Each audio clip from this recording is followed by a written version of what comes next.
So I was watching the TV show Psych. I finished up watching Monk and the whole thing this time.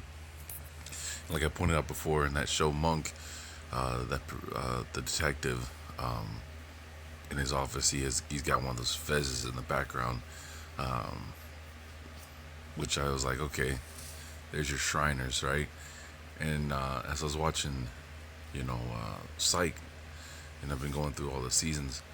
There was an episode of the Brotherhood, which was their whole Freemason introduction. So I'm starting to see, you can't escape this Freemasonry, you know, stuff. It's like everywhere, right? But this episode right here, it linked itself in my mind back to even Criminal Minds, where it's the same plot. Where a scientist is releasing viruses into the air to basically prove a point that the United States is not ready for an outbreak and yada yada yada, things of that nature. And before I would have thought of these as just individual episodes, but now it's like it's all connecting on a string, right? Like it's that whole Tex Mars, they tell you what they're gonna do to you before they do it, so you can't say you weren't unaware, right?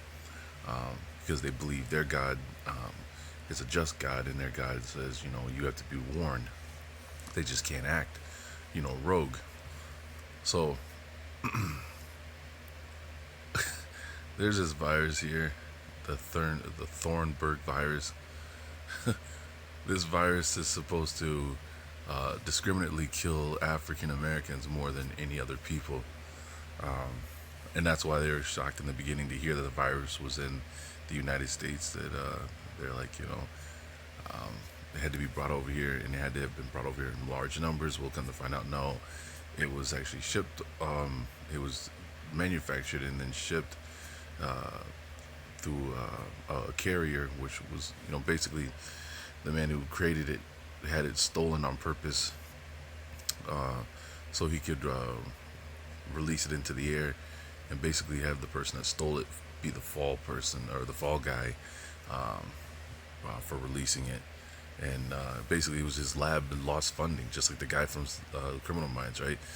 He lost funding from the military to continue to create viruses and weapons and chemical weapons, and so he releases them, to prove a point. Well, this guy's doing the same thing, and it's like, okay, so this is a Freemasonic plot. And I'm not blaming it on the Masons, because they answered, the Masons answered to somebody too. What did that one guy say? Oh shoot! One guy said that the Masons gained their power from the dragon, and Freemasonry seems to come out of the Kabbalah, and the Kabbalah goes right back to Babylon, and that's a whole nother can of worms. Oh man, just trying to understand that whole riddle. Uh, so I'm just saying, like, this might not be important to many people, but I just still got it, interesting. That is, you can't watch something without, being introduced to the concept or an idea of the Masons. It's everywhere. It's in everything.